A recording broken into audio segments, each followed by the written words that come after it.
ಎರಡನೇ ಬಾರಿ ಸಿಎಂ ಆಗಿದ್ದೀರಿ. ನಿಮ್ಮ ದುರಹಂಕಾರದ ಮಾತು ಪಕ್ಕಕ್ಕಿಡಿ. ನಾಡಿನ ಜನರಿಗೆ ಏನಾದರೂ ಕೊಡುಗೆ ನೀಡಿ. ಸಿಎಂ ಸಿದ್ದು ವಿರುದ್ಧ ಎಚ್ಡಿಕೆ ವಾಗ್ದಾಳಿ. ನನಗೆ ನಿಲ್ಲಲು ಆಗಲ್ಲ, ಆದ್ರೆ ಬುದ್ಧಿ ಶಕ್ತಿ ಇದೆ. ದೇಹದಲ್ಲಿ ಶಕ್ತಿ ಇರೋವರೆಗೂ ಹೋರಾಟ ಮಾಡ್ತೀನಿ. ಮಾಜಿ ಪ್ರಧಾನಿ ಎಚ್ಡಿ ದೇವೇಗೌಡ ಹೇಳಿಕೆ.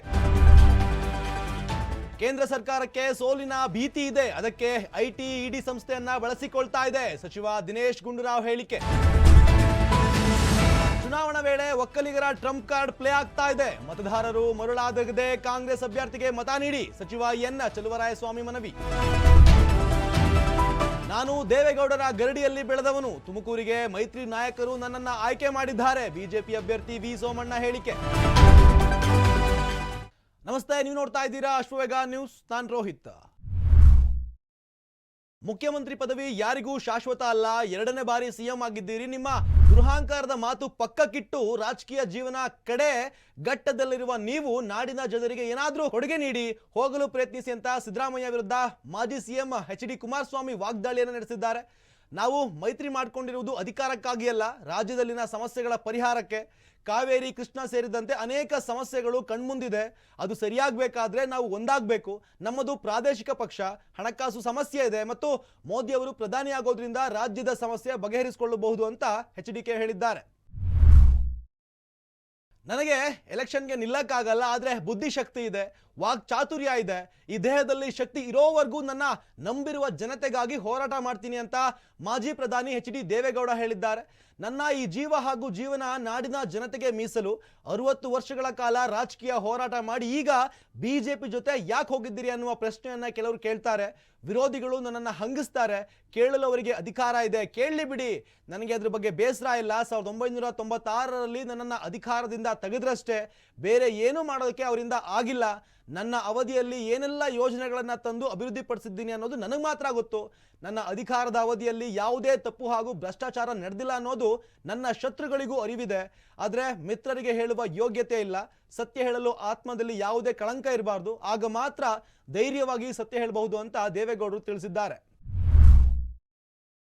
ಅಧಿಕಾರಿಗಳ ಸಹಕಾರದಿಂದ ಕೋಟಿ ಕೋಟಿ ಹಣ ಸಾಗಿಸ್ತಾ ಇದ್ರು. ಚುನಾವಣಾ ಆಯೋಗ ಏನ್ ಮಾಡ್ತಾ ಇದೆ ಎಂದು ಆರೋಗ್ಯ ಮತ್ತು ಕುಟುಂಬ ಕಲ್ಯಾಣ ಸಚಿವ ದಿನೇಶ್ ಗುಂಡೂರಾವ್ ಪ್ರಶ್ನೆ ಮಾಡಿದ್ದಾರೆ.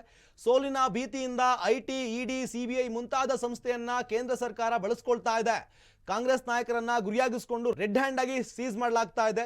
ಐಟಿ ರೈಡ್ ಮಾಡಿದ ಬಳಿಕ ಚುನಾವಣಾ ಬಾಂಡ್ಗೆ ಕೋಟಿಗಟ್ಟಲೆ ದೇಣಿಗೆ ಪಡೆಯಲಾಗ್ತಾ ಇದೆ. ಮಾಧ್ಯಮವನ್ನು ನಿಯಂತ್ರಿಸುತ್ತಿರೋದ್ರಿಂದ ಸತ್ಯ ಹೇಳಲು ಭಯಪಡ್ತಾ ಇದ್ದಾರೆ. ಸ್ವಾತಂತ್ರ್ಯ ಬಂದ ಮೇಲೆ ಅತ್ಯಂತ ಮುಖ್ಯ ಚುನಾವಣೆ ಇದಾಗಿದೆ. ಪ್ರಜಾಪ್ರಭುತ್ವ ಅಳಿವು ಉಳಿವಿನ ಪ್ರಶ್ನೆಯಾದ ಕಾರಣ ಜನರು ಎಚ್ಚೆತ್ತುಕೊಳ್ಬೇಕು. ಬೆಂಕಿ ಹಚ್ಚುವ ರಾಜಕಾರಣ ಬೇಡ, ಬದುಕನ್ನ ಉಳಿಸುವ ರಾಜಕಾರಣ ಬೇಕಾಗಿದೆ. ಮೋದಿಯನ್ನ ಎದುರಿಸುವ ನಾಯಕ ದೇಶದಲ್ಲಿ ಇದ್ರೆ ಅದು ಮುಖ್ಯಮಂತ್ರಿ ಸಿದ್ದರಾಮಯ್ಯ ಮಾತ್ರ.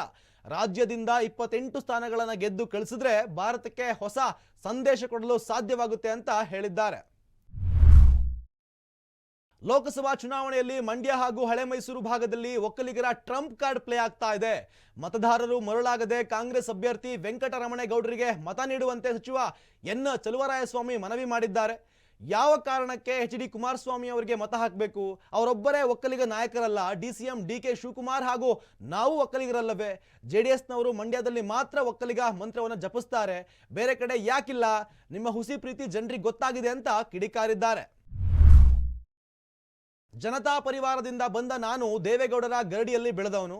ಪ್ರಧಾನಿ ನರೇಂದ್ರ ಮೋದಿ, ನಾಯಕ ಅಮಿತ್ ಶಾ, ಮಾಜಿ ಪ್ರಧಾನಿ ಎಚ್ಡಿ ದೇವೇಗೌಡರು, ಮಾಜಿ ಮುಖ್ಯಮಂತ್ರಿ ಎಚ್ಡಿ ಕುಮಾರಸ್ವಾಮಿ ಅವರು ತೀರ್ಮಾನ ತೆಗೆದುಕೊಂಡು ನನ್ನನ್ನು ತುಮಕೂರು ಕ್ಷೇತ್ರದ ಅಭ್ಯರ್ಥಿಯನ್ನಾಗಿ ಆಯ್ಕೆ ಮಾಡಿದ್ದಾರೆ ಅಂತ ವಿ ಸೋಮಣ್ಣ ತಿಳಿಸಿದ್ದಾರೆ.